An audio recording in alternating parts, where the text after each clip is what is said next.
அனைவருக்கும் வணக்கம். நம்ம ஏற்கனவே கான்ஸ்டியூஷனில் 1லேருந்து 4 வரைக்கும் ஆர்டிகல்ஸ் எல்லாம் பார்த்துருப்போம். இன்றைக்கி என்ன பார்க்க போகிறோம் அப்படின்னு பார்த்தீங்கன்னா, ஆர்டிக்கல் 5லேருந்து 11 வரைக்கும் பார்க்க போகிறோம். ஓகேவா? ஆர்டிக்கல் 5லேருந்து 11 வரைக்கும் நம்மளுக்கு எதில் வரும் அப்படின்னா, இந்திய அரசியலமைப்பில் பகுதி 2ல் வரும். இதுக்கு முன்னாடி நம்ம பார்த்த ஆர்டிக்கல் 1லேருந்து 4 வரைக்குமே எதில் வருது அப்படின்னா பகுதி 1ல் வருது. ஆர்டிக்கல் 5லேருந்து 11 வரைக்கும் எதில் வரும் அப்படின்னா பகுதி 2ல் வரும். பொதுவாக எப்படி கேட்பாங்க அப்படின்னா, குடியுரிமை எந்த பகுதியில் வரும் அப்படின்னு சொல்லி எக்ஸாமில் கேட்பாங்க. அப்போ பகுதி 2ல் வரும் அப்படின்னு சொல்லணும். பகுதி 2ல் என்னென்ன ஆர்டிகல்ஸ் வரும் அப்படின்னு கேட்டாங்கன்னா என்ன சொல்லணும்? 5லேருந்து 11 வரைக்கும் வரும் அப்படின்றத சொல்லணும். சரியா? அப்போது இந்தியாவில் மக்களுக்கு குடியுரிமை அளிக்கிறது பற்றின ஒரு அரசியலமைப்பு சட்டப்பிரிவுகள் தான் 5லேருந்து 11 வரைக்கும். ஓகேவா? இந்தியாவில் அவங்க எல்லாருக்குமே தெரியும் ஒற்றை குடியுரிமை தான் இருக்குது அப்படின்னு சொல்லிட்டு. ஒற்றை குடியுரிமை என்ன ஒரு இந்தியா ஃபுல்லுமே இருக்கிற எல்லாருக்கும் ஒரே மாதிரியான ஒரே ஒரு குடியுரிமை தான் கொடுப்பாங்க. அதுவே அமெரிக்காவில் பார்த்தீங்க அப்படின்னா, அமெரிக்கா ஒரு பெரிய ஒரு நாடாக இருக்கும். அதுக்குள்ளே கலிஃபோர்னியா அப்படின்னு சொல்லிட்டு நிறையா நாடுகள்லாம் இருக்கும். சரியா? இப்போது அமெரிக்காவில் இருக்கிற எல்லாருக்கும் சேர்ந்து ஒரு குடியுரிமை கொடுத்துருப்பாங்க. அதுவே இந்தந்த மாநிலங்களுக்குன்னு சொல்லிட்டு ஒரு குடியுரிமை வச்சுருப்பாங்க. அப்போது இவர் இந்த மாநிலத்தில் வசிக்கிறாரு அப்படின்னா, இவர் அடுத்த மாநிலத்துக்கு போகணும் அப்படின்னா அங்கே ஒரு குடியுரிமை வாங்கினா தான் அவர் அங்கே போய் ஸ்டே பண்ண முடியும், அங்கே இருக்கிற சலுகையை வாங்க முடியும். அதுவே இங்கே இருக்கிற இன்னொரு இடத்துக்கு போகணும் அப்படின்னா அங்கே போயிட்டு அவர் அந்த சலுகையை வாங்கணும்னா இன்னொரு குடியுரிமை வாங்கணும்.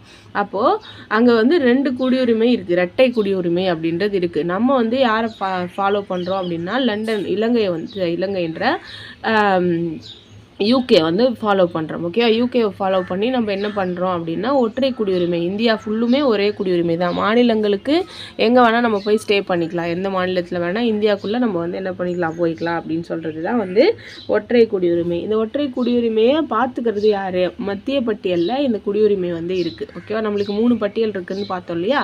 என்னென்ன பட்டியல்? மாநில பட்டியல், மத்திய பட்டியல், பொதுப்பட்டியல்னு 3 பட்டியல் இருக்குது. மாநில பட்டியலில் மாநிலங்கள் மட்டும் சட்டம் இயற்ற முடியும், மத்திய பட்டியலில் மத்திய அரசு மட்டும் சட்டம் இயற்ற முடியும், பொதுப்பட்டியலில் 2 பேருமே சேர்ந்து சட்டம் இயற்றலாம். ஆனால் யாரோடது வலுவாக இருக்குன்னா மத்திய அரசோடது. இந்த மாதிரி 3 பட்டியல் இருக்குது இந்தியாவில். அந்த 3 பட்டியலில் குடியுரிமை அப்படின்றது மத்திய பட்டியலில் இருக்குது. மத்திய அரசு மட்டும்தான் சட்டம் இயற்ற முடியும். ஓகேவா? மத்திய அரசில் இதை யாரை பார்த்துக்கிறாங்க அப்படின்னா உள்துறை அமைச்சகம் தான் பார்த்துக்கிறாங்க. அப்போது குடியுரிமை பற்றி பேசிக்கான விஷயங்கள் இவ்வளோ தான். இப்போது ஆர்டிக்கல் 5லேருந்து 11 வரைக்கும் என்ன சொல்லுது அப்படின்றத பார்க்குறோம். இந்த ஆர்டிக்கல் 5லேருந்து 11 வரைக்கும் பார்க்குறதுக்கு முன்னாடி நம்ம இன்னொரு விஷயம் தெரிஞ்சுக்கணும். இந்தியா சுதந்திரம் அடைஞ்சது 1947. ஓகேவா? அதுக்கப்புறம் குடியரசானது 1950.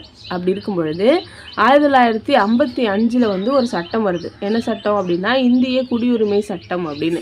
இந்த 55 வர்றதுக்கு முன்னாடி வரைக்கும் இந்த விதிகள்லாம் செல்லுபடியாச்சு. சரியா? அந்த 1955 குடியுரிமை சட்டம் வந்ததுக்கப்புறமா இந்த விதிகள் எல்லாமே வாய்டாயிடுச்சு. அதை நம்ம தெரிஞ்சுக்கணும். ஓகேவா? நம்ம எக்ஸாம் பாயிண்ட் ஆஃப் வியூவில் பார்க்குறோம். இப்போ எல்லாம் இது இருக்கா அப்படின்னு கேட்டால் இல்லை. அதுக்கு பதிலாக தான் குடியுரிமை சட்டம் வந்திருக்கு. சரியா? ஃபஸ்ட்டு விதி 5 பார்க்கலாம். விதி 5ல் என்ன சொல்கிறாங்க அப்படின்னா, அரசியலமைப்போட தொடக்கத்தில் குடியுரிமை எப்படி இருந்துச்சு அப்படின்றத பற்றி சொல்கிறது தான் விதி 5. அதில் என்ன சொல்லுவாங்க அப்படின்னா, யாருக்கெல்லாம் இந்தியாவில் வசிக்கிற ஒரு நபருக்கு குடியுரிமை கொடுக்கணும் அப்படின்னா 3 நிபந்தனைகளை கொடுக்குறாங்க. சரியா? விதி 5 என்ன சொல்லுது? இந்தியாவில் வசிக்கிறவங்களுக்கு அரசியலமைப்போட தொடக்கத்தில் இருக்கிற குடியுரிமை பற்றி பேசுது. ஒருத்தர் இந்தியாவில் வசிக்கிறார். ஓகேவா? அவர் ஒரு 3 நிபந்தனைகளில் ஏதாவது ஒன்றை அவர் ஃபாலோ பண்ணியிருந்தார் அப்படின்னா அவர் இந்திய குடிமகன் அப்படின்னு சொல்லுது. அப்போ ஃபஸ்ட்டு நிபந்தனை என்ன அப்படின்னா, அவர் இந்தியாவில் பிறந்திருக்கணும். ஃபஸ்ட்டு விஷயம். ஆனால் அவர் பறக்கலை. அப்போ என்ன பண்ணலாம்? அவங்க பெற்றோரில் யாராவது ஒருத்தவங்க, அவங்க அப்பாவோ அவங்க அம்மாவோ இந்தியாவில் பிறந்திருக்கணும். அவங்களும் பிறக்கலை. அப்போ என்ன பண்ணணும்? அரசியலமைப்பு தொடங்கிறதுக்கு முன்னாடி 5 வருஷத்துக்கு முன்னாடியே அவங்க இந்தியாவில் வசிச்சிருக்கணும். ஓகேவா? இப்போ ஒருத்தர் இங்கிலாந்துலேருந்து வராருன்னு வச்சுக்கோங்களேன். இந்த அரசியலமைப்பு ஸ்டார்ட் பண்ணுறதுக்கு முன்னாடி 1949 அரசியலமைப்பு என்ன பண்ணுச்சு? நடைமுறைக்கு வந்துச்சு. நம்ம எல்லாருக்குமே தெரியும். சரியா? அந்த நடைமுறை ஆன முதல் நாள்லேயே 5லேருந்து 11 வரைக்கும் இருக்கிற ஆர்டிகல்ஸ் எல்லாமே செல்லுபடியாச்சு. ஓகேவா? அப்பயே வெளியிட்டாங்க. அந்த விதிப்படி 1949க்கு முன்னாடியே 5 வருஷம் வசிச்சிருந்தாங்க அப்படின்னா அவங்கள இந்திய குடிமகன் அப்படின்னு சொல்கிறாங்க. சரியா? அப்போ ஆர்டிக்கல் 5 நல்லா பார்த்துக்கோங்க. இந்திய அரசு அரசியலமைப்பு தொடக்கத்தில் இருந்தவங்களோட குடியுரிமை பற்றி பேசுது. அவங்க இந்தியாவில் பிறந்திருக்கணும், இல்லை அவங்க அப்பாவில் அம்மா யாராவது ஒருத்தவங்க இந்தியாவில் பிறந்திருக்கணும். யாருமே இல்லை அப்படின்னா 5 வருஷத்துக்கு முன்னாடி அவங்க இந்தியாவில் வசிச்சிருக்காங்க, 5 வருஷமாக வசிச்சிட்ருக்காங்க அப்படின்னா அவங்களுக்கு வந்து இந்தியர் அப்படின்ற குடியுரிமை கொடுக்குறாங்க. அடுத்ததாக விதி 6 பாகிஸ்தான்லேருந்து இந்தியாவுக்கு குடிபெயர்ந்தவங்களோட உரிமையை பற்றி பேசுது. ஓகேவா, பாகிஸ்தான் அப்படின்றது இந்தியாவோட ஒரு பகுதியாக தான் இருந்துச்சு. ஓகேவா, பிரிவினையின் போது அதை என்ன பண்ணுறாங்க, பிரிச்சிடுறாங்க. பிரிக்கும் பொழுதே அதை வந்து கிழக்கு பாகிஸ்தான் மேற்கு பாகிஸ்தான் 2 பக்கமாக பிரித்தாங்க. அப்படி பிரிக்கிறதுல பாகிஸ்தானோட ரீஜனில் அவங்க இருப்பாங்க. ஓகேவா, அவங்கள வந்து இந்தியாவுக்குள்ளே வரணும் அப்படின்னா அவங்க எப்படி என்ன நிபந்தனைகள் அப்படின்னு சொல்லி பார்க்குறோம். அவரோட பெற்றோர் அல்லது அவரோட தாத்தா பாட்டி யாராவது ஒருத்தவங்க பிரிக்கப்படாத இந்தியாவில் பிறந்திருக்கணும், ஃபஸ்ட்டு கண்டிஷன். ஓகேவா, அடுத்த கண்டிஷன் என்ன அப்படின்னா ஜூலை 19 1948க்கு முன்னாடி அவங்க இந்தியாவுக்கு வந்திருந்தாங்கன்னா அவங்களுக்கு இந்திய குடியுரிமை கொடுப்பாங்க. சரியா, 1948 ஜூலை 19 இந்த தேதியை மட்டும் நல்லா ஞாபகம் வச்சுக்கோங்க. இந்த தேதிக்கு முன்னாடி அவங்க இந்தியாவுக்கு வந்திருந்தாங்க அப்படின்னா அவங்களுக்கு இந்திய குடியுரிமை விதி 6 பேஸ் பண்ணி கொடுக்குறோம். ஓகே, பாகிஸ்தான்லேருந்து இந்தியாவுக்கு வந்தவங்களோட குடியுரிமை பற்றி பேசுகிற விதி என்ன அப்படின்னா விதி 6 1948 ஜூலை 19க்கு முன்னாடி அவங்க வந்திருந்தாங்க அப்படின்னா இந்தியாவுக்கு வரும்பொழுது அவங்களுக்கு இந்திய குடியுரிமை அப்படின்றது கிடைக்குது. அவரோட பெற்றோர் அவரோட மூதாதையர் யாராவது ஒருத்தவங்க இந்தியாவில் பிறந்திருக்கணும், அதாவது பிரிக்கப்படாத இந்தியாவில் பாகிஸ்தானையும் உள்ளடக்கிய இந்தியாவில் பிறந்திருக்கணும். அடுத்ததாக விதி 7 என்ன சொல்லுது அப்படின்னா பாகிஸ்தானுக்கு போயிட்டு அங்கே பிடிக்காம திரும்பி வராங்க இல்லையா, அவங்களோட உரிமைகளை பற்றி பேசுது.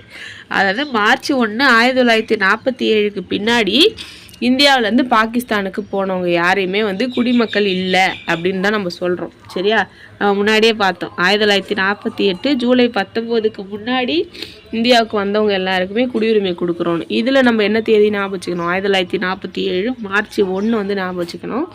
இந்த தேதிக்கு பின்னாடி வந்து போனாங்க பாகிஸ்தானுக்கு அப்படின்னு வச்சுக்கோங்களேன். அவங்களாம் வந்து இந்திய குடிமகன் இல்லைன்னு சொல்கிறோம்.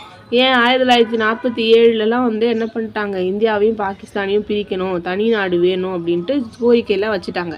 அப்போ தனி நாடு வேணும்னு கேட்டதுக்கு அப்புறமா அவங்க போனாங்கன்னா அவங்க பாகிஸ்தானை விரும்பி போகிறாங்க அப்படின்றது அர்த்தமாயிடும். அப்போது அவங்களுக்குலாம் வந்து இந்திய குடியுரிமை கொடுக்க மாட்டோம், அதுதான் ரூலு. ஆனால் அவங்க வந்து என்ன பண்ணுறாங்க அப்படின்னா பாகிஸ்தானுக்கு போயிட்டாங்க. ஆஃப்டர் மார்ச் 1 1947 போனதுக்கப்புறம் அவங்களுக்கு அங்கே இருக்க பிடிக்கல. சரியா, அங்கே வந்து அவங்களுக்கு எந்த ஒருமே செட் ஆகலை. அவங்களோட மூதாதையர்கள்லாம் ஸ்டில் இந்தியாவில் இருக்காங்க அப்படின்னும் பொழுது அவங்க திரும்ப வரும்பொழுது பெர்மிட் ஃபார் ரீசெட்டில்மெண்ட் அப்படின்ற ஒரு அடிப்படையில் என்ன பண்ணுறாங்க அப்படின்னா குடியுரிமை வந்து கொடுக்குறாங்க. சரியா, இந்தியாவுக்கு அது வந்து ஆர்டிக்கிள் 7 படி கொடுக்குறாங்க. நான் ஆர்டிக்கிள் 6ன்னு போட்டிருக்கேன், அது தப்பாக இருக்குது. ஆர்டிக்கிள் 7 படி பெர்மிட் ஃபார் ரீசெட்டில்மெண்ட் மறுபடியும் வந்து இங்கே குடியேறதுக்கான ஒரு பர்மிஷன் வாங்கிட்டாங்க அப்படின்னா அவங்களுக்கு வந்து என்ன பண்ணலாம், குடியுரிமை கொடுக்குறோம். இது ஆர்டிக்கிள் 7. அடுத்ததாக விதி 8 இது என்ன சொல்லுது அப்படின்னா வெளிநாட்டில் வசிக்கிற இந்திய வம்சாவளியினரோட உரிமைகளை பற்றி பேசுது. அதாவது மக்கள் வந்து வெளிநாட்டில் வசிப்பாங்க, ஆனால் அவங்களோட வம்சாவழி வந்து இந்தியாவாக இருக்கும். இப்போ கரும்பு வெட்ட போனவங்க, ஓகேவா, அடிமை தொழிலாளிகளாக போனவங்க, மொரிஷியஸ், கரீபியன் சொல்லிட்டு இலங்கைன்ட்டு நிறைய தீவுக்கு வந்து இந்தியர்களை வந்து அடிமைகளாக கூட்டு போய் வேலை வாங்கியிருப்பாங்க வெள்ளையர்கள். அப்படி இருக்கும் பொழுது அவங்களோட பசங்கள்லாம் என்ன பண்ணியிருப்பாங்க, வெளிநாட்டில் தான் ஆப்வியஸாக பிறந்திருப்பாங்க. ஆனால் அவங்களோட தாத்தா பாட்டிலாம் எங்கே இருப்பாங்க, இந்தியாவில் இருந்திருப்பாங்க.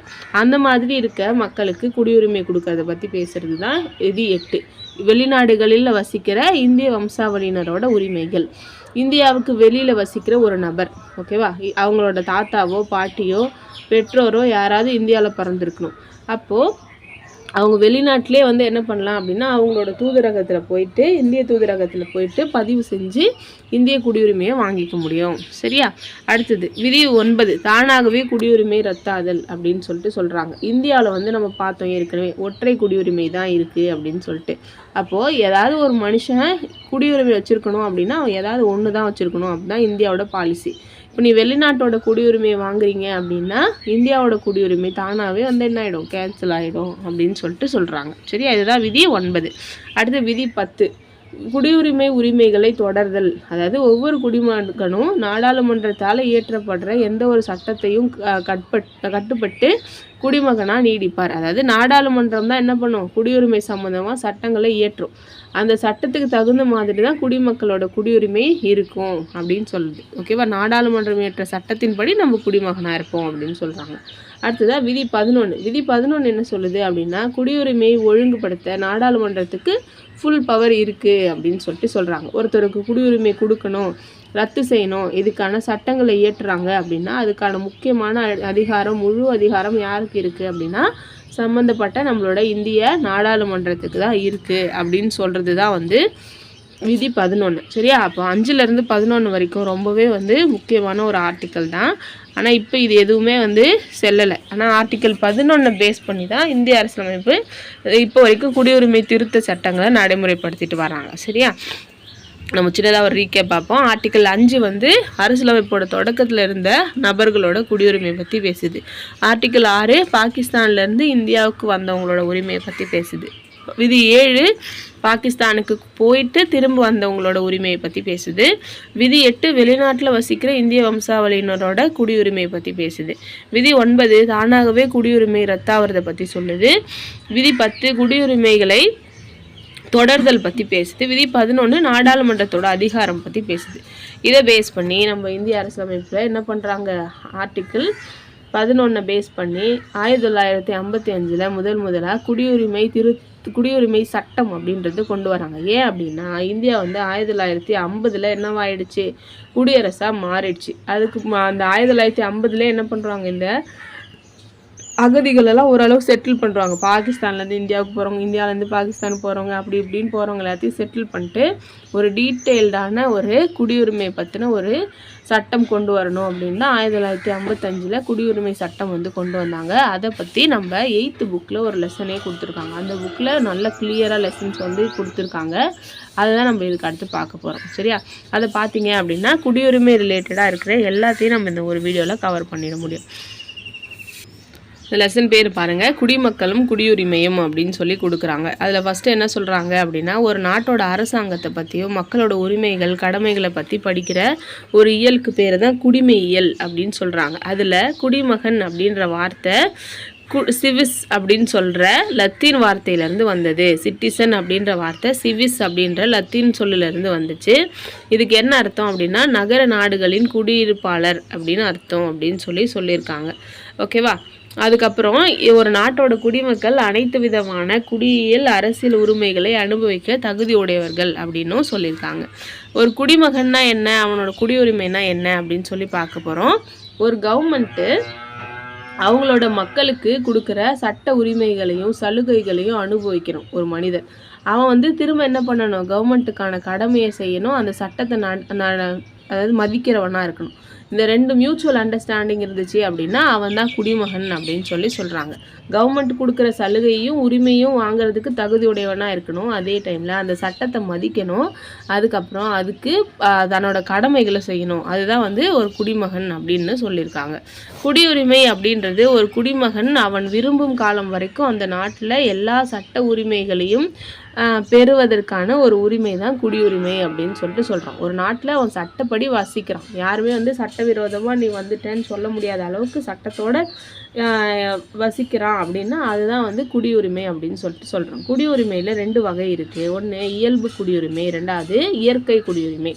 இயல்பு குடியுரிமை அப்படின்றது நம்ம ஒரு அப்ளிகேஷன் போட்டு விண்ணப்பிச்சு வாங்குறது. அதுவே இயற்கை குடியுரிமை நம்ம பறக்கும் பொழுதே கிடைக்கிறது இயற்கை குடியுரிமை அப்படின்னு சொல்கிறோம். ஓகேவா? அடுத்தது குடியுரிமை பெறுதல். 1955 சட்டத்தின்படி 5 வகையான வகைகள் வழிமுறைகள் நம்மளுக்கு இருக்குது. ஒரு இந்தியாவில் இந்திய குடியுரிமையை வாங்கணும் அப்படின்னா நம்மளுக்கு 5 வகையான வழிகள் இருக்குது. அந்த 5 வழிகளை நம்ம படிச்சுக்கிட்டோம் அப்படின்னா போதும். ஃபஸ்ட்டு பிறப்பால் குடியுரிமை. ஓகேவா? ஃபஸ்ட்டு என்னென்ன அப்படின்னு சொல்லி படிச்சிடலாம். பிறப்பால் குடியுரிமை, வம்சாவளி குடியுரிமை, பதிவு செய்தல் மூலம் குடியுரிமை. ஓகேவா?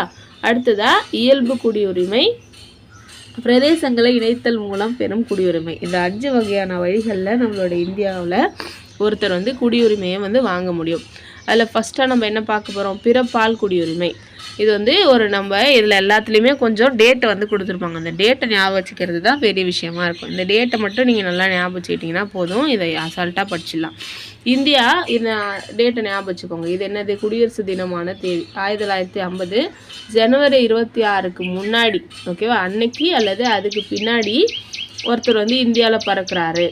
குடியரசான தினத்துலேருந்து பறக்கிறாரு. என்னைக்கு வரைக்கும்? ஜூலை 1 1987, ஓகேவா. இந்த 2 டேட்டை வந்து நம்ம பிறப்பால் குடியுரிமைக்கு ஞாபகம் வச்சுக்கணும். 1950 ஜனவரி 26 இருந்து 1987 ஜூலை 1க்கு முன்னாடி பிறந்த ஒருத்தர்,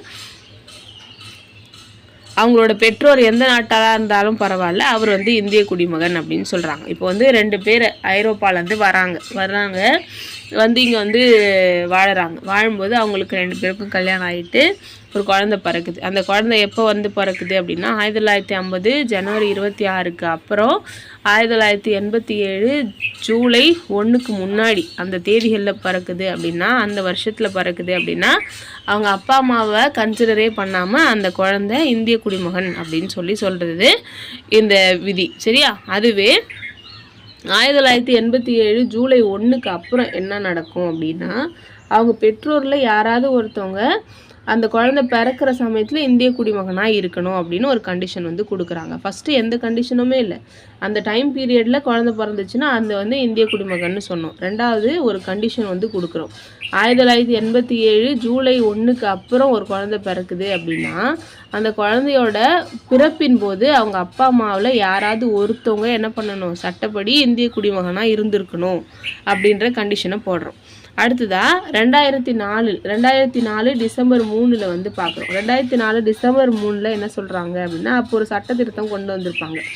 2004 டிசம்பர் 3க்கு பின்னாடி இந்தியாவில் ஒரு குழந்தை பிறக்குது அப்படின்னா, அவங்க பெற்றோரில் யாராவது ஒருத்தவங்க கண்டிப்பாக இந்திய குடிமகனாக இருக்கணும். அப்படி இல்லைன்னா அந்த பெற்றோரில் 2வது இருப்பாங்க. இப்போ ஒரு அம்மா வந்து இந்திய குடிமகனாக இருக்காங்க அப்படின்னா, அப்பா வந்து என்ன பண்ணுவாங்க? சட்டப்படி அவங்க வந்து இந்தியாவுக்குள்ளே இடம்பெயர்ந்தவராக இருக்கணும். சட்டவிரோதமாக வந்து இடம்பெயர்ந்தவராக இருக்கக்கூடாது அப்படின்னு சொல்கிறாங்க, சரியா. இதில் 3 கண்டிஷன் தான்.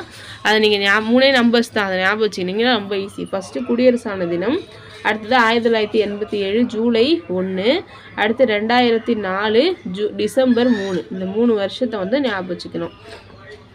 ஃபஸ்ட்டு கண்டிஷனில் பிறந்துச்சுனாலே போதும், அந்த பீரியடில் பிறந்துச்சுனாலே போதும், அவங்க வந்து இந்திய குடிமகன். 2வதுல அவங்களோட அப்பா அம்மா யாராவது ஒருத்தவங்க இந்திய குடிமகனாக இருக்கணும். 3வதுல அவங்க அப்பா அம்மா யாராவது இந்திய குடிமகனாக இருக்கணும். அதே சமயத்தில் அவங்க இன்னொரு பார்ட்னர் வந்து சட்டவிரோதமாக இந்தியாவுக்குள்ளே வந்திருக்க கூடாது. இந்த 3 பேஸ் பண்ணி நம்மளுக்கு இந்திய குடியுரிமை அப்படின்றத கொடுக்குறாங்க. இப்போதைக்கு நம்ம பார்த்தீங்கன்னா 2026 இருக்கோம் அப்படின்னு வச்சுக்கோங்களேன். இந்த டைமில் ஒரு குழந்தை இந்தியாவில் பிறக்குது அப்படின்னா, அதில் அவங்க அப்பா அம்மாவில் ஒருத்தவங்க என்ன பண்ணணும்? இந்திய குடிமகனாக இருக்கணும். 2வது அவங்க அப்பா அம்மாவில் இன்னொருத்தவங்க, அதாவது அதர் பார்ட்னர் சட்டப்படி இந்தியாவில் வந்திருக்கணும், சட்டவிரோதமாக வந்துருக்கக்கூடாது. அப்படின்னா இந்திய குடியுரிமையை அவங்களுக்கு வாங்கி தருவோம். 2வது வழி என்ன அப்படின்னா, வம்சா வழியால் குடியுரிமையை பெறுதல். இதுலேயும் நம்மளுக்கு நம்பர்ஸ்லாம் வரும், அதை ஞாபகம் வச்சுக்க வேண்டியது நம்ம பொறுப்பு.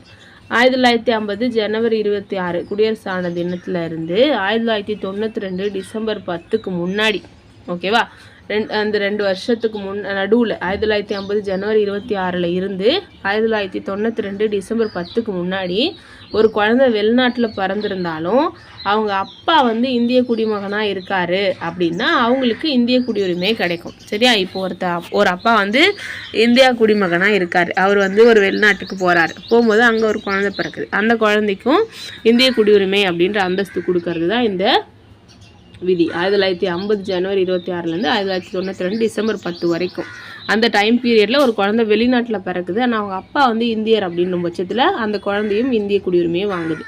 அதுவே 1992 டிசம்பர் 10க்கு பின்னாடி ஒரு குழந்தை வந்து வெளிநாட்டில் பிறக்குது அப்படின்னா அவங்களோட அப்பா அல்லது அம்மா யாராவது ஒருத்தவங்க இந்தியா குடிமகனாக இருக்கணும். ஃபஸ்ட்டு சட்டத்தில் அப்பாவை மட்டும் சொன்னோம், ஆனால் 2வது என்ன பண்ணுறோம்? அப்பா அல்லது அம்மா யாராவது ஒருத்தவங்க இந்திய குடிமகனாக இருக்கலாம் அப்படின்னு சொல்கிறாங்க. இதையும் இப்போ மாற்றி 2004 டிசம்பர் 3க்கு அப்புறம் என்ன கொண்டு வந்திருக்காங்க அப்படின்னா, ஒரு குழந்தை வெளிநாட்டில் பிறக்குது அப்படின்னா பிறந்த 1 வருஷத்துக்குள்ளார இந்திய தூதரகத்தில் போயிட்டு பதிவு செஞ்சு அவங்க வந்து இந்திய குடிமகனாக வாங்கிக்கலாம். 1 வருஷத்தில் பதியல அப்படின்னா அவங்களுக்கு நம்மளோட இந்திய குடியுரிமை கிடைக்காது. இதுதான் வந்து இதில் படிக்க வேண்டிய 3 நம்பர்ஸ். ஃபஸ்ட்டு விஷயம் 1950 ஜனவரி 26, அடுத்ததா 1992 டிசம்பர் 10, அடுத்ததா 2004 டிசம்பர் 3. இந்த 3 வருஷத்தை வந்து ஞாபகம் வச்சுக்க வேண்டியது நம்மளுது. அடுத்ததாக பதிவு செய்தல் மூலம் குடியுரிமை பெறுதல். இதில் என்ன சொல்லுவோம் அப்படின்னா, இந்திய வம்சாவளியை சார்ந்த ஒரு நபர் எந்த ஒரு நாட்டில் வசித்தாலும் அவர் வந்து பிரிக்கப்படாத இந்தியாவோட வெளிப்பகுதியில் வசிப்பராக இருந்தாலும் பதிவு செய்தலின் மூலமாக குடியுரிமையை வாங்க முடியும். அதாவது இந்தியா வந்து பிரிக்கப்படாத இந்தியானா என்ன சொல்லுவோம், பாகிஸ்தான்லாம் உள்ளடக்கிய ஒரு இந்தியா, அதுதான் வந்து பிரிக்கப்படாத இந்தியா. அவர் வேறு எந்த நாட்டில் வசித்தாலும் என்ன பண்ணுவாங்க அப்படின்னா பதிவு செஞ்சு என்ன பண்ணலாம், குடியுரிமையை வாங்கிக்க முடியும் அப்படின்னு சொல்லிட்டு சொல்கிறாங்க. ஆனால் அதுக்கு ஒரு கண்டிஷன் இருக்குது. என்னென்னா அவங்க இந்தியாவில் வந்து 7 வருஷம் தங்கினதுக்கு அப்புறமா தான் அதுக்கு வந்து அப்ளையே பண்ண முடியும். ஒருத்தர் போய் ரிஜிஸ்டர் பண்ண போகிறாரு அப்படின்னா அவர் கண்டிப்பாக 7 வருஷம் இந்தியாவில் அதாவது வசிச்சா தான் இந்த குடியுரிமையை வந்து வாங்க முடியும். அதுவே இப்போ ஒரு வெளிநாட்டுக்காரர் வராரு, இங்கேருந்து ஒரு பொண்ணை வந்து கல்யாணம் பண்ணுறாரு அப்படின்னா அவருக்கு இந்திய குடியுரிமையை வாங்கணும் அப்படின்னா அவர் கல்யாணம் ஆகி 7 வருஷம் காத்திருக்கணும். 7 வருஷத்துக்கு அப்புறம் பதிவு செஞ்சு அவர் என்ன பண்ணலாம், இந்திய குடியுரிமையை வாங்க முடியும். அடுத்ததாக இயல்பு குடியுரிமை. ஒருத்தர் இதுலேயும் அப்ளிகேஷன் மூலமாக வந்து இயல்பு குடியுரிமையை வாங்க முடியும். இதுக்கு வந்து கவர்மெண்ட் வந்து ஒரு சர்டிஃபிகேட் தருவாங்க. அதாவது இந்திய குடிமகனாகவே இல்லாமல் இருக்கிறார் ஒருத்தர், ஓகேவா, அவர் வந்து வசிக்கும் நாட்டோட குடிமகனாக இருக்கிறத தடுக்கிறதுனால, அதாவது என்னென்னா இப்போ வந்து ஒரு அமெரிக்கக்காரர் இருக்காருன்னு வச்சுக்கோங்களேன், அவர் வந்து இந்தியாவில் வசிக்கணும்னு ஆசைப்படுறாரு. அப்போது அவருக்கு இந்திய குடியுரிமையை வந்து ஒரு சர்டிஃபிகேட்டாக வந்து கொடுப்பாங்க, ஓகேவா. அப்போ வந்து அவர் யூகேயில் வந்து குடியுரிமை வந்து வாங்க முடியாது. அப்போது அவர் வசிக்கிற நாட்டில் குடியுரிமை வாங்காமல் இருக்கணும் அப்படின்றதுக்காக இந்தியாவில் வந்து ஒரு குடியுரிமை கொடுப்பாங்க. அதுதான் நம்ம வந்து இயல்பு குடியுரிமை அப்படின்னு சொல்லிட்டு சொல்கிறாங்க. அவர் வசிக்கிறது எங்கே தான் இருப்பார், அந்த நாட்டில் தான் இருப்பார், ஆனால் குடியுரிமை நம்மளோடது வச்சுருப்பார் அப்படின்ற மாதிரி சொல்லியிருக்காங்க. வெளிநாட்டு குடியுரிமையை ஒருவர் துறக்கும் பட்சத்தில் அவருக்கு இயல்பு குடியுரிமை வழங்கப்படுது. அமெரிக்காவில் இருக்கார், அவர் அந்த நாட்டோட குடியுரிமை வேணாம் அப்படின்னு சொல்லி திருப்பி கொடுத்தாருன்னா அப்போ நம்ம அவருக்கு குடியுரிமைக்கான சான்றிதழ் வந்து கொடுப்போம், ஓகேவா. அதே மாதிரி ஒருத்தர் இந்திய அரசு பணியில் இருக்கார், அப்போ அவர் 1 வருஷம் ஃபுல்லாக இந்தியாவில் தங்கியிருக்காரு அப்படின்னா இந்த குடியுரிமை வந்து நம்ம கொடுக்குறோம். இதுக்கு என்ன க்ரைட்டீரியா, நம்ம முன்னாடி பார்த்தது பதிவு செய்தல் மூலம், அதில் 7 வருஷம் வந்து தங்கணும். ஆனால் இயல்பு குடியுரிமை வாங்குறதுக்கு அவர் 12 மாதத்துக்கும் குறையாமல் வந்து என்ன பண்ணணும், இந்தியாவில் தொடர்ச்சியாக தங்கியிருக்கணும். அப்போ தான் இயல்பு குடியுரிமை அப்படின்னு சொல்லிட்டு சொல்கிறோம். இதில் இன்னொரு விஷயம், அவருக்கு வந்து நம்ம என்னென்னலாம் செக் பண்ணுவோம் அப்படின்னா அவரோட நல்ல பண்புகள் இருக்கணும். இந்திய அரசியலமைப்போட 8வது அட்டவணையில் இருக்கிற 22 மொழிகளில் ஏதாவது ஒரு மொழிகளில் போதிய அறிவு வந்து கொண்டிருக்கணும். அப்படி இருக்கவங்களுக்கு தான் இயல்பு குடியுரிமை கொடுப்போம், சரியா. நம்ம முன்னாடி பார்த்தது என்ன அப்படின்னா பதிவு செய்தல் மூலம் குடியுரிமை பெறுதல். பதிவு செய்யும் பொழுது என்ன பண்ணணும் அப்படின்னா அவர் வந்து இந்திய வம்சாவளியை சேர்ந்த ஒரு நபராக இருக்கணும் அதில், ஓகேவா. இதில் நம்ம என்ன சொல்கிறோம், யாராவது ஒருத்தர் எவராக வேணாலும் இருக்கலாம், இந்திய குடிமகனாக இருக்கணும் அப்படின்னு சொல்லிட்டு அவசியம் இல்லை. இயல்பு குடியுரிமையில் இந்திய வம்சாவளியினருக்கு 7 வருஷம் என்ன பண்ணுறோம், இங்கே தங்கணும், தங்கினா தான் சர்டிஃபிகேட் வந்து கொடுப்போம். அதே மாதிரி கல்யாணம் பண்ணி சர்டிஃபிகேட் வாங்கணும் அப்படின்னாலும் 7 வருஷம் அவங்க காத்திருக்கணும். இயல்பு குடியுரிமையில் என்ன சொல்கிறோம் அப்படின்னா இன்னொரு நாட்டோட குடியுரிமையை அவர் துறக்கும் பட்சத்தில் அவருக்கு வெகுமதியாக நம்ம சர்டிஃபிகேட் கொடுக்குறோம். அவர் வந்து 1 வருஷம் தங்கியிருந்தால் போதுமானது. அது மட்டும் இல்லாமல் அவர்கிட்ட நம்ம நிறைய பண்புகளையும் நல்ல குணங்களையும் அதே மாதிரி சயின்ஸு அந்த மாதிரி சொல்லுவாங்க, அதிலெல்லாம் வந்து திறமை இருக்கவங்களுக்கு இந்த மாதிரி குடியுரிமை நம்ம கொடுப்போம். இது வந்து ஒரு கௌரவத்துக்கு கொடுக்குற மாதிரி வச்சுக்கோங்க, சரியா. அடுத்தது பிரதேசங்களை இணைத்தல் மூலம் பெரும் குடியுரிமை. எந்த ஒரு வெளிநாட்டு பகுதியும் இந்தியாவோட இணையும் போது அந்த நாட்டு மக்களையும் நம்ம இந்தியர்கள் அப்படின்னு சொல்லிட்டு சொல்கிறோம். இப்போ பாண்டிச்சேரி 1954 வரைக்கும் ஃப்ரெஞ்சோட கட்டுப்பாட்டில் இருந்துச்சு.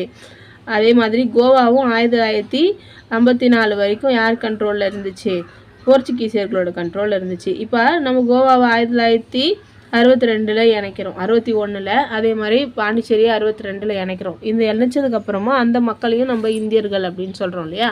அதுதான் வந்து பிரதேசங்களை இணைத்தல் மூலம் பெறும் குடியுரிமையை பற்றி சொல்கிறது, ஓகேவா. அப்போ குடியுரிமை பெறுவதற்கான 5 வகைகளை நம்ம இந்த வீடியோவில் பார்த்துட்டோம். அடுத்ததாக என்ன பார்க்க போகிறோம் அப்படின்னா குடியுரிமை இழத்தல். அரசியலமைப்போட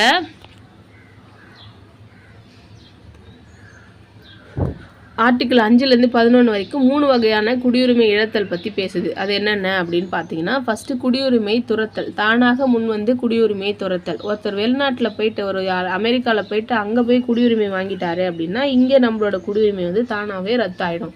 ரெண்டாவது குடியுரிமை முடிவுக்கு கொண்டு வருதல். அவர் வந்து தானாகவே நம்மளோட குடியுரிமை வேணாம் அப்படின்னு சொல்லும் பொழுது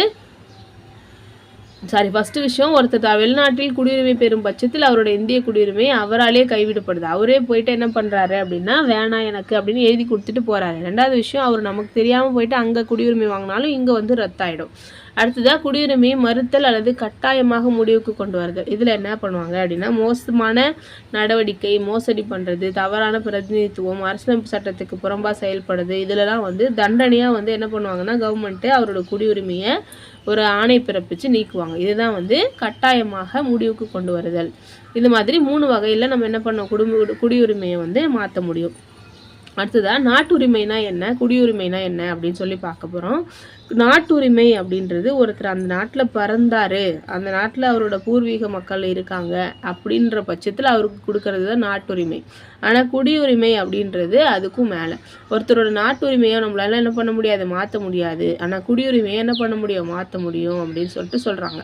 சட்ட நடைமுறைகளுக்கு உட்பட்டு ஒரு நாட்டோட அரசாங்கத்தால் ஒரு தனி மனிதனுக்கு கொடுக்கப்படுறது தான் குடியுரிமை. நாடு அப்படின்றது அவங்க வசிக்கிறத பிறந்ததை வச்சு வர்றது நாட்டுரிமை. இப்போ ஒருத்தன் அமெரிக்காவில் பிறந்திருக்கான் அப்படின்னா அவனோட வந்து அவன் இந்திய நாட்டினர்னு சொல்ல முடியாது, அமெரிக்கா நாட்டினர்னு தான் சொல்லுவோம். ஆனால் அவன் வந்து இந்தியாவில் வந்து குடியுரிமை வாங்கிட்டான்னா அவன் இந்தியர்னு சொல்கிறோம். அப்போ நாட்டுரிமையை மாற்ற முடியாது, குடியுரிமையை மாற்ற முடியும். அடுத்தது, இந்தியாவில் ஏன் ஒற்றை குடியுரிமை வச்சுருக்கோம் அப்படின்னு சொல்லி பார்க்க போகிறோம். இந்திய அரசியலமைப்பு சட்டத்தில் பார்த்தீங்க அப்படின்னா கூட்டாட்சி, அரை கூட்டாட்சி நாடு அப்படின்னு சொல்லிட்டு சொல்கிறோம். கூட்டாட்சி தத்துவத்தில் வந்து என்ன பண்ணுவாங்க, இரட்டை குடியுரிமை அப்படின்றது இருக்கும். ஆனால் இந்தியாவில் வந்து அது வந்து ஒன்று தான் இருக்குது. இந்தியா வந்து அதில் யாரை ஃபாலோ பண்ணுது அப்படின்னு பார்த்தீங்கன்னா இங்கிலாந்து ஃபாலோ பண்ணுது. அமெரிக்காலையும் சுவிட்சர்லாந்துலேயும் பார்த்தீங்கன்னா இரட்டை குடியுரிமை இருக்குது. அங்கே வந்து தேசிய குடியுரிமை மற்றும் மாநில குடியுரிமைன்னு 2 வந்து இருக்கும். சரியா? அடுத்தது, இந்திய குடிமக்கள் எல்லாமே எங்கே பிறந்தாலும் எங்கே இறந்தாலும் அவங்களுக்கு ஒரே ஒரு குடியுரிமை தான். அதே மாதிரி நாட்டில் முதல் குடிமகன் யார் அப்படின்னு கேட்டால் குடியரசுத் தலைவர். அடுத்தது, இந்தியாவில் வசிக்கிற வெளிநாட்டில் குடியுரிமை வாங்கினவங்களை பற்றி பார்க்க போகிறோம். இந்த 3மே வந்து ரொம்ப முக்கியமான ஒரு டீட்டெயில்ஸ். இதை வந்து அடிக்கடி எக்ஸாமில் கேட்டுகிட்டே இருப்பாங்க. இதை நம்ம தெரிஞ்சுக்கணும். ஃபஸ்ட்டு, வெளிநாடு வாழ் இந்தியர், என்ஆர்ஐன்னு சொல்லுவோம். அதாவது அவங்க இந்தியராக இருப்பாங்க ஆனால் அவங்க வெளிநாட்டில் வாழ்வாங்க. இதுதான் வந்து நான் ரெசிடென்ட் இந்தியன் அப்படின்னு சொல்லுவோம். இந்தியாவோட பாஸ்போர்ட்டை வச்சுருக்கிற வெளிநாட்டில் வசிக்கிற இந்திய குடிமக்கள் எல்லாருமே என்ஆர்ஐ. ஓகே, இந்தியாவோட பாஸ்போர்ட் வச்சுருப்பாங்க, இந்தியாவோட குடிமகன் தான், ஆனால் வெளிநாட்டில் வசிப்பாங்க. இவங்க தான் என்ஆர்ஐ. அடுத்தது, இந்திய பூர்வீக குடியினர், பர்சன் ஆன் இந்தியன் ஆரிஜின் அப்படின்னு சொல்லுவோம். இதில் என்ன சொல்லுவாங்க அப்படின்னா அவங்களோட மூதாதையர்கள், ஓகேவா, அவங்களோட மூதாதையர்கள் வெளிநாட்டில் அதாவது மூதாதையர்கள் இந்தியாவோட குடியுரிமையை வச்சுருப்பாங்க, அவங்களோட பசங்க வெளிநாட்டில் குடியுரிமையை வாங்கியிருப்பாங்க. ஓகேவா, அவங்க தான் வந்து பூர்வீக குடியினர் அப்படின்னு சொல்லுவோம். இதில் யாரெல்லாம் எந்த நாடெல்லாம் வராது அப்படின்னா பாகிஸ்தான், வங்காளதேசம், ஸ்ரீலங்கா, பூட்டான், ஆப்கானிஸ்தான், சீனா, நேபாளம் இதெல்லாம் தவிர மற்ற நாடுகளில் வசிக்கிற இந்திய குடியுரிமை உடைய மூதாதையர்களை கொண்ட வெளிநாட்டில் குடியுரிமை வாங்கின மக்கள். உங்களுக்கு புரியும்னு நினைக்கிறேன். அதாவது அவங்களோட மூதாதையர்களோட குடியுரிமை எதுவாக இருக்கும் அப்படின்னா இந்தியாவாக இருக்கும். சரியா? ஆனால் வசிக்கிறவங்களோட குடியுரிமை, அதாவது அவங்களோட பேரன் பேத்திலாம் வந்து வெளிநாட்டோட குடியுரிமையை வாங்கியிருப்பாங்க. அவங்கள தான் வந்து பர்சன் ஆன் இந்தியன் ஆரிஜின் அப்படின்னு சொல்கிறோம். சரியா? இந்த அவங்களுக்குலாம் வந்து இந்த பிஐஓ கார்டு இருந்துச்சு. இந்த பிஐஓ கார்டை வந்து 2015 ஜனவரி 9 வந்து நீக்கிட்டாங்க. அந்த பிஐஓ கார்டையும் ஓசிஐ கார்டாக மாற்றிட்டாங்க. இதை தான் வந்து அடுத்தது பார்க்க போகிறோம். வெளிநாட்டு குடியுரிமையை கொண்ட இந்தியாவில் வசிப்பதற்கான அட்டை வைத்திருப்பவர், அதாவது overseas citizen of India card holder அப்படின்றது தான் வந்து இந்த ஓசிஐ. இதில் என்ன சொல்லுவாங்கன்னா இந்தியாவோட பூர்வீகமாக கொண்ட வெளிநாட்டு குடிமகன். ஓகேவா? இதில் பாகிஸ்தான், பங்களாதேஷ் தவிர காலவரையின்றி இந்தியாவில் வசிக்கிறதுக்கும் பணி செய்கிறதுக்கும் வந்து ஒரு அட்டை வந்து கொடுப்பாங்க. இவங்களுக்கு ஓட்டு போடுற உரிமை கிடையாது. இது எக்ஸாமில் கேட்பாங்க அடிக்கடி. ஓகேவா? அதில் தான் வந்து இப்போ பிஐஓவையும் சேர்த்துட்டாங்க, பர்சன் இந்தியன் ஆரிஜின். இதுலேயும் வந்து இந்தியாவை பூர்வீகமாக கொண்ட மக்கள் தானே இருக்காங்க. அதனால் அவங்களுக்கு ஒரு கார்டு கொடுப்பாங்க. அவங்க என்ன பண்ணலாம், இந்தியாவில் வந்து தங்கிக்கலாம், வேலை செய்யலாம், எல்லாமே பண்ணலாம். அவங்க வந்து இந்திய குடிமகன் கிடையாது. ஆனால் இந்தியா